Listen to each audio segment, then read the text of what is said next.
Hey everybody, welcome to Wulfrum, the show where I attempt to obtain actually everything. And that's not enough, I also want it in a spreadsheet, more preferably a tier list, and tiermaker.com kinda sucks horribly. I'll take any excuse to dunk on those idiots. Only 500 things on a tier list?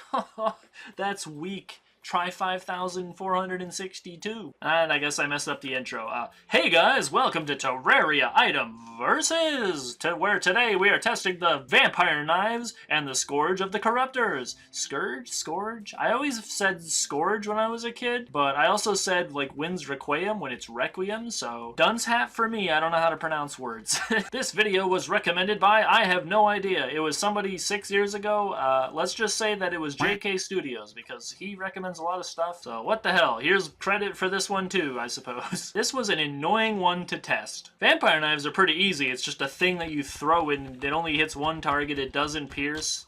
Kind of like, it's better the closer you are, and then it lifesteals. Well, it doesn't lifesteal on dummies, but it will lifesteal on most normal enemies. There aren't that many sources of lifesteal in Terraria, and it is extremely valuable. Anything that gives you more health, which, reminder, is the best stat in the game, it's gonna be really freaking good. Scourge of the Corruptors, complete maverick. This dude will just shit out children in every direction, every which way. There is a 33% chance of 2, 3, or 4 spawning, and then a 1% chance of 15 spawning. And they don't target the dummies. They fly around for quite a bit, they ricochet 5 times, and they home in on enemies. Not dummies, though, for some reason. Luckily, the projectile that you shoot before splitting into a bunch of small infants, it does do damage. But that's not the point of the weapon. The point of the weapon is the children. If your child slaves can't do much of anything, then why do you have them? And further confusion, the wiki says they don't target the dummies at all, but they're like minions. So if you spawn these guys, then you will actually see a few, I'm pointing at the screen like you can see, but like, they are actually hitting the dummies. When they're aggroed onto a slime, in this case, they will hit the dummy and they will actually damage it, which this just adds all sorts of confusing layers to this. Is this a 3 target test or a 5 target test? No and yes, because there's like 2 spawning sometimes, but 1 dies before the other, which makes sometimes there's only 1 spawning instead of 2. Yeah, the damage will vary even more because 4 different amounts of them that can spawn, and then they're going to be bouncing everywhere, and sometimes they're going to be closer to the slimes and other times they'll be further away, and since they travel so slowly, despite there being so many of them, it will lead to a decrease in DPS. So I just did the best that I could with the tools that I had. If you've seen the Lightsbane versus the Blood Butcher video, then you know that this series is not like a blood pact of like accuracy written in stone for all time. But I still want to have it at least be mostly accurate. Which brings me to the stats. Just based on raw damage stats, the Scourge of the Corruptor, Scourge of whatever it's pronounced, does way more damage. At least it has higher damage numbers and better damage spread. Single target though, the Vampire Knives just wreck face.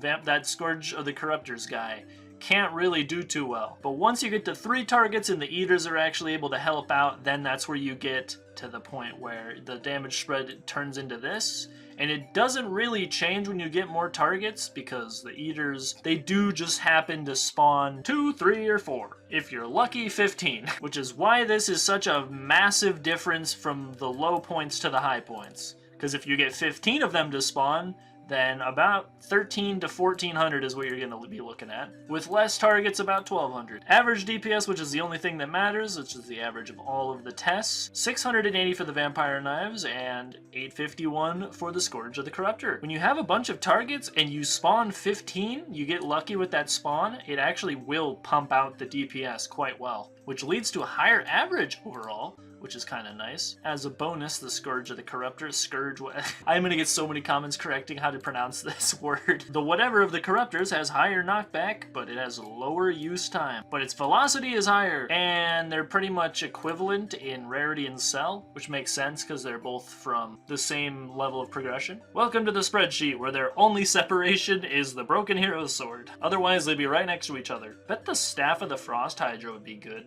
Big multipliers on those sentries, dude. Which is kind of another quest of mine, is because I'm just kind of curious. Here's the tier list, by the way. I am just kind of curious what the best weapon in the game is, and right now it is the Zenith, and it's not really close. The only thing that is even slightly close is the last Prism, and here you have both of them kind of right next to each other.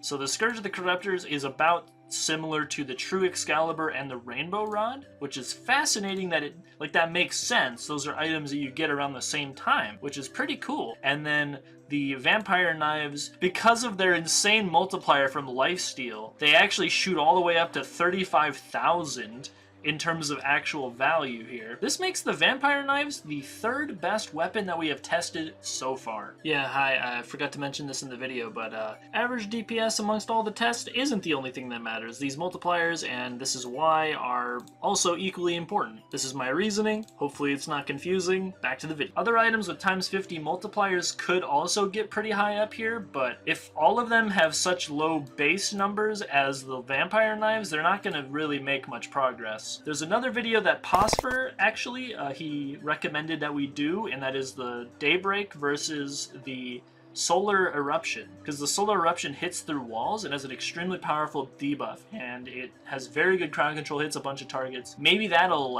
give these two bad boys a run for their money. There's also a video that I need to do, Meow Meow versus the Star Wrath. That could also do well. Who's to say? Any other ideas? Let me know in the comments, and I will screenshot your comment, and I will do it sometime in the future. Cooked fish is better than the Zenith. Yeah, that's because I value buffs more than I value items that do damage. Obviously, you can't beat the game without items that do damage. It's a pretty combat-centric game. I'm not saying that you can beat the game with only one or the other. It's just in a toolbox where you have to do everything. These are the things I like the most. But yeah, overall, Vampire Knives, 59th place. Scourge of the Corruptor, 71st place. That was a fun video. It actually took me forever to find this guy because I had him mounted here. In order to put him in the vault, I'm going to need a second one. Same with Scourge of the Corruptor. I may as well store them for now. Here's how the vault's looking. Another update. We got up to 7th teleporter installed down into the items, and I have up till 406th actually in here. We got Adam Glaive. Ace Attorney Adam Glaive at your service. The Refined Bars Room updates.